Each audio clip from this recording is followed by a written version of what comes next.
Salut. Il est 16h50, dernier jour, dernier petit quickie. C'est cool que vous soyez là en fait, j'espère que vous n'êtes pas trop crevés. Si vous avez fini tard hier soir, ça peut être compliqué. Je vais essayer d'aller pas trop lentement pour qu'on ne s'endorme pas. S'il y en a un qui s'endort, vous avez le droit de crier et de m'interrompre. Je m'appelle Sébastien Charrier, je suis dev back-end, j'ai bossé chez Capitaine Train pendant 2 ans. Avant ça, je suis passé par pas mal de petites boîtes et je viens de créer une boîte où on édite pour le moment un outil, mais peut-être plusieurs, pour les développeurs. Si je suis ici aujourd'hui, c'est pour vous parler d'un sujet qui me tient à cœur, qui est celui de la code review. Ça fait 5 ans, je crois maintenant, que je ne sais plus travailler sans être revu par mes pairs. Et j'ai vraiment envie de partager ce truc-là avec vous parce que ça a clairement, radicalement changé ma façon de travailler. Avant d'en parler vraiment, je voudrais remonter un petit peu dans le temps parce que je sais qu'ici, il y a des développeurs qui sortent de l'école ou qui ont 10 ans, 15 ans de moins que moi. Revenir à une époque où pour gérer du code, pour produire un logiciel, on avait des outils qui s'appelaient Subversion, CVS, voire Team System si vous bossiez avec Microsoft. Tout était très centralisé. Globalement, dans les boîtes dans lesquelles je suis passé à l'époque, si on voulait écrire quelque chose, écrire du code, on l'écrivait, on committait, et bim, ça allait dans le produit. Alors c'est très bien, hein, ça allait très très vite, un petit peu trop vite à certains moments. Mais ça marchait, ça marchotait. Puis il y a quelques années de ça, un type qu'on connaît vaguement a inventé Git. Et puis on a commencé à avoir des solutions qui sont venues se greffer sur Git, comme GitHub, comme GitLab, Bitbucket. Ce genre d'outils qui proposaient une interface humaine vachement plus abordable à tout le monde. En fait, ce sont des outils qui ont commencé à nous permettre de travailler à plusieurs de façon réellement efficace. Et un des concepts hyper intéressants qui a été ramené par GitHub à l'époque, c'est le concept de pull request ou merge request, selon les outils, qui permet donc, a priori, d'avoir une vision d'un ensemble de changements dans une base de code assez facilement. En fait, en gros, ça nous a permis de faire quoi? Ça nous a permis de commencer à pratiquer de la code review a priori, c'est-à-dire de pouvoir faire relire notre code par un pair avant intégration dans le produit. Là où avant, globalement, on avait plutôt tendance à le faire une fois que c'était intégré, donc une fois qu'on avait déjà pété la plateforme de prod. Alors, clairement, le principe de relire le code des autres, ça pose un problème, c'est que ça prend du temps. Et c'est souvent l'argument qu'on va utiliser en disant ouais, mais non, mais oui, c'est bien, mais jusqu'à présent, tu me disais que tu pouvais coder, maintenant tu vas me dire que tu vas coder, mais en plus tu vas relire du code. C'est quoi le principe? Donc oui, ça prend du temps. Quand j'étais à Capitaine Train, concrètement, globalement, je devais passer à peu près 30% de mon temps à relire le code des autres. Alors évidemment, si vous sortez de cette con, vous allez voir votre boss en lui disant je crois que je vais devenir 30% moins productif qu'avant. Il est probable que la réponse qu'il va vous donner ne sera pas forcément celle que vous attendez. Il faut vous mettre dans la tête que oui, ça coûte, mais ça coûte comme un investissement, en fait. Effectivement, sur le court terme, en fait, vous allez devoir passer un petit peu plus de temps à travailler, mais en vrai de vrai, sur le long terme, qu'est-ce qui se passe? Pratiquer la code review de façon intensive, ça va vous permettre d'améliorer la qualité de votre code et du coup d'améliorer la qualité de votre produit. Puisque les gens vous relisent, ils vont pouvoir trouver des potentiels bugs là où vous seriez passé à côté sinon. Ça va permettre autre chose, c'est d'améliorer la cohérence qu'il peut y avoir entre les différentes façons de coder des gens de votre équipe et donc la cohérence et cohésion de l'équipe. Et enfin, il y a quelque chose qui découle en fait de tout ça, c'est que si vous relisez le code d'autres personnes chaque jour, vous êtes forcément confronté à des syntaxes que vous ne connaissez pas, à des façons d'architecturer que vous ne connaissez pas, et vous apprenez. Et vous apprenez de façon quasi gratuite finalement tous les jours.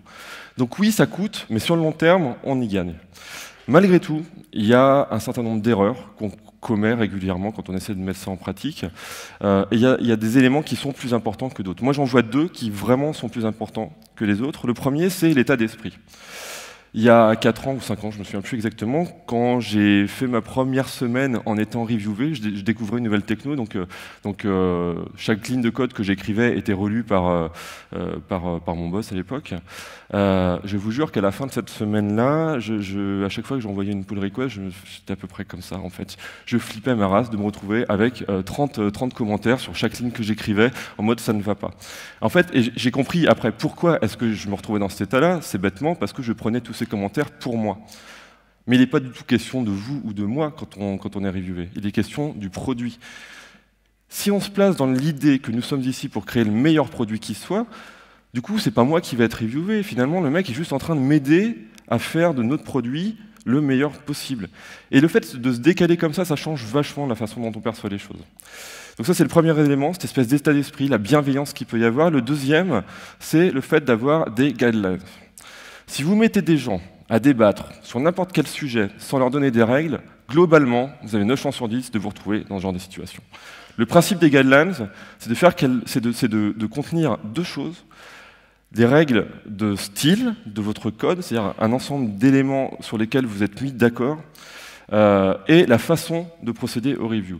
La règle de style, clairement, si vous avez un dev qui utilise la tabulation et l'autre les espaces, vous n'allez pas à chaque review vous friter pendant 5 jours pour décider s'il vaut mieux faire de la tabulation ou de l'espace. Des espaces, hein. Pardon. Ça, vous l'écrivez dans vos guidelines.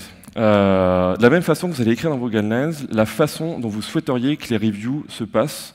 Et tous ces éléments-là, ce sont des choses sur lesquelles vous vous êtes mis d'accord une fois, et ensuite vous n'avez plus besoin d'en parler. Ou si vous en parlez, vous redébattez, c'est écrit dedans, et c'est clair. Le fait de faire tout ça, ça vous évite, de devoir vous répéter, parce que c'est écrit, et vous pouvez juste dire à la personne, on s'est mis d'accord, regarde, c'est ici, et de limiter les conflits. Il y a quelques règles qui, de mon expérience, sont revenues et que j'essaie d'appliquer en fait à chaque fois que j'arrive dans une nouvelle équipe. Il y en a qui concernent tout le monde, donc reviewer ou reviewé. La première, c'est l'empathie. Alors vous allez voir, il y a un certain nombre d'éléments là-dedans en fait, qui finalement sont juste des trucs mais de b.a.-ba de la communication, mais malgré tout, il se trouve qu'il y a régulièrement besoin d'en reparler. Chaque ligne de code qui a été écrite, chaque commentaire qui vous a laissé, c'est bien de juste, avant même de l'appréhender, se demander ce à quoi pensait la personne quand elle l'a écrit. Pourquoi est-ce qu'il me dit ça? Pourquoi est-ce qu'il a écrit ce truc-là? Le deuxième point, c'est de rester humble. Alors c'est assez marrant, parce qu'en fait, la code review, le fait de mettre en place de la code review, ça permet de faire un truc de façon quasi évidente. Les mecs qui ont un ego comme ça se passe très mal. Mais vraiment, hein, c'est genre on le perçoit hyper rapidement. Donc il faut être capable de rester humble face aux remontées qu'on va vous faire et de ne pas le prendre personnellement. Le troisième point, c'est ne pas utiliser l'ironie. C'est déjà, enfin, on parle de communication écrite en fait là, donc c'est quand même le moyen de communiquer qui est un des plus compliqués. Si en plus il y a des doubles sens, des choses qui sont pas claires, ça devient rapidement très difficile. Et on passe à l'étape suivante qui est clairement on ne s'insulte pas, ça ne marche pas. Il y en a qui ont essayé régulièrement, mais à une époque sur GitHub, c'est moins le cas maintenant qu'il y a des codes de conduite, mais à une époque vraiment vous alliez sur quasiment n'importe quel projet open source, mais il y avait des frites mais énormes entre devs pendant les reviews. Si vous êtes reviewer, il y a une chose alors qu'on retrouve régulièrement, si vous êtes dans une entreprise, dans une équipe où il y a des mecs qui sont là depuis longtemps, on a tous une espèce de truc naturel d'être directif parce qu'on connaît le produit, qu'on sait où est-ce qu'on va. Je pense qu'il faut éviter de faire ça, c'est vraiment un piège. Et plutôt que d'être directif, de dire « change ce truc-là, fais ça », plutôt poser une question. Est-ce que ce ne serait pas plus intéressant de faire ce truc-là ? En faisant ça, vous amenez la personne que vous êtes en train de reviewer à deux possibilités. Lui laisser la possibilité de répondre « non, je ne suis pas d'accord » et d'expliquer pourquoi. Et peut-être que finalement, c'est sa façon de faire qui est la bonne. Et s'il est d'accord, eh ben, c'est lui qui prend la décision de faire le changement. Et c'est vachement différent de prendre soi-même la décision de changer quelque chose, plutôt que de se faire entendre dire « fais ce truc-là et juste tais-toi ». Soyez explicite, il n'y a rien de pire que de bosser pendant 3 jours sur des changements après une review, et à la fin des 3 jours se rendre compte en fait ce qu'on a réécrit, c'est pas du tout ce que le mec nous avait proposé, juste parce qu'on ne s'était pas compris. Si c'est pas assez explicite, faites-le expliciter, mais en tout cas, soyez vraiment hyper clair dans ce qui est demandé, dans ce qui est proposé. Le principe d'une review, c'est de pointer du doigt, a priori, les choses qui ne vont pas. Alors c'est assez humain, hein, je pense, mais quand vous prenez que du négatif dans la tronche, au bout d'un moment, ça commence à devenir un petit peu pesant. Du coup, c'est vachement intéressant, quand vous êtes en train de faire les reviews, aussi de temps en temps dire ce qui est positif. Tiens, ce truc-là que tu viens de coder, franchement, j'aurais jamais pensé à le faire comme ça, c'est hyper bien pensé, voilà, et je te mets le petit pouce. Ça coûte pas grand-chose, c'est hyper agréable pour la personne qui est en train de se faire reviewer, et pour le reviewer, c'est plutôt facile. Et le dernier point, c'est soyez responsable du code que vous reviewez, mais exactement comme vous le seriez si c'est vous qui l'aviez écrit. C'est trop facile de se retrouver en mode dans la petite danse du looks good to me, et je te mets des pouces, et puis voilà. Ça arrive souvent dans un contexte assez particulier, qui est soit les gens qui n'ont pas pas suffisamment confiance en eux pour faire une vraie review, ou alors parce qu'en tant que personne reviewée, vous faites une super erreur, qui est de faire des pull requests de 5000 lignes. Il y a un truc qui est mathématique et qui est incroyable. Vous faites une pull request avec 5000 lignes de changement, vous aurez 10 à 20 commentaires. Vous faites une pull request avec 100 lignes de changement, vous aurez 10 à 20 commentaires. C'est comme ça. Et c'est comme ça, mais c'est tout bête, ça demande un effort de concentration qui est énorme de faire de la review. Et s'il y a 5000 lignes, comprendre tout ce qui s'est passé, c'est super compliqué. Et donc plus les pull requests sont petites, plus la personne qui va review va être efficace et va aller le plus loin possible dans sa review. Donc c'est hyper important ça, ce sujet-là. C'est-à-dire que si vous avez un énorme développement à faire, n'attendez pas 3 semaines ou un mois avant de demander une pull request.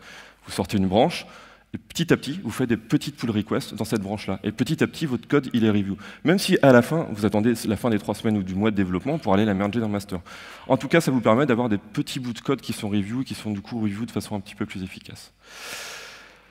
Soyez reconnaissant vis-à-vis de la personne qui vient de passer peut-être une demi-journée à relire votre code. Enfin, je veux dire, perso, entre écrire du code et relire le code des autres, en règle générale, j'ai plutôt tendance à préférer, moi, en écrire. C'est un vrai effort de temps, et même si, ouais, il y a eu 30 ou 40 commentaires, qu'il y a des trucs à changer, ça fait chier, mais quand même, merci. Merci potentiellement d'avoir trouvé qu'il y avait un bug quand ça partira en production. Merci de m'aider à faire de notre produit meilleur. Je l'ai déjà dit 2 fois, donc je ne redis pas, je ne prends pas pour moi. C'est que j'étais traumatisé, moi, à l'époque. J'explique mes choix. C'est bien de faire ça par anticipation. On a régulièrement du code, en fait, sur lequel on n'est pas forcément totalement sûr, et c'est vachement intéressant dans ces moments-là, avant même d'attendre que le mec nous review, de poser cette question-là. Tiens, ce truc-là, je l'écris comme ça, mais je ne suis pas complètement sûr. Qu'est-ce que tu en penses? Est-ce qu'on doit le laisser comme ça? Est-ce que tu as une meilleure idée? Ou bien, ce truc-là, je l'écris de cette façon-là parce que ça fait ça, mais c'est très compliqué. C'est vachement bien d'expliquer ça. Ça permet de gagner un petit peu de temps après pour la personne qui va vous review. Répondez à tout, s'il vous plaît. Ça, c'est un truc. Sur 30 commentaires, quand on est reviewé, même si on n'est pas d'accord, même si on est d'accord avec un certain nombre de choses, c'est vachement bien de mettre un petit pouce. Ça évite au mec qui est en train de vous reviewer de pas savoir si vous n'êtes pas d'accord, vous n'allez pas le faire le changement, ou bien vous avez oublié, ou voilà. C'est vachement bien de répondre à tout. Et je n'abandonne pas. Je suis passé moi souvent par ce genre de situation où en fait il y a des gens avec lesquels on n'a pas forcément, et je parle même pas d'affinité humaine, c'est genre on n'a pas du tout la même vision en termes de dev. Et c'est comme ça, et ça arrive et c'est normal. Mais quand on enchaîne plusieurs reviews avec ces gens, avec une personne avec qui ça passe pas forcément, au bout d'un moment, ça se cumule, le côté, on a débattu sur chacun des points, et puis on a débattu pendant 1 heure, et puis pendant une journée, et puis pendant 2 heures, et puis ça peut devenir chiant. Et il y a un réflexe qui au bout d'un moment est assez naturel, c'est de dire, ok, très bien, ouais, je suis d'accord avec tout ce que tu dis. Voilà. Si vous n'êtes pas d'accord, alors bon, vous pouvez essayer de gérer ça au bras de fer, ça marche pas super bien. Ce que je propose moi en général, c'est d'essayer de juste fermer l'ordinateur, aller se voir, discuter, passer en mode synchrone en fait du coup. Alors plutôt en parlant, parce que communication écrite, ça reste toujours un petit peu compliqué. Le fait de se voir et d'avoir le regard de l'autre, c'est un peu plus intéressant. Ou alors demander à un tiers, ça peut être votre lead dev, ça peut être votre CTO, en général ils ont de très bons arguments pour régler ce genre de problème. Si jamais, malgré tout ça, vous n'arrivez pas à vous mettre d'accord, et ça peut arriver, moi j'ai une façon de gérer ça, que j'aime bien, mais c'est juste une expérience perso.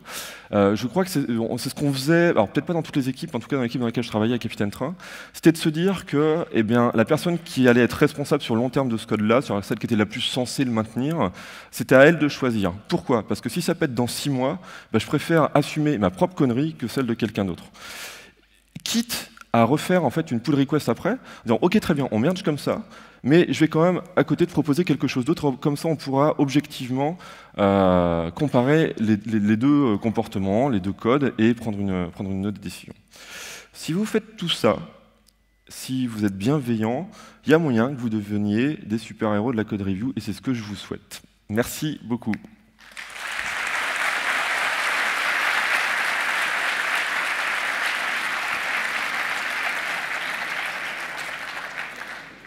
Comme je suis un petit peu en avance, on a un peu de temps pour des questions si vous voulez. Alors, vous pouvez soit les crier, je vais les répéter, soit venir et je les répète, peu importe.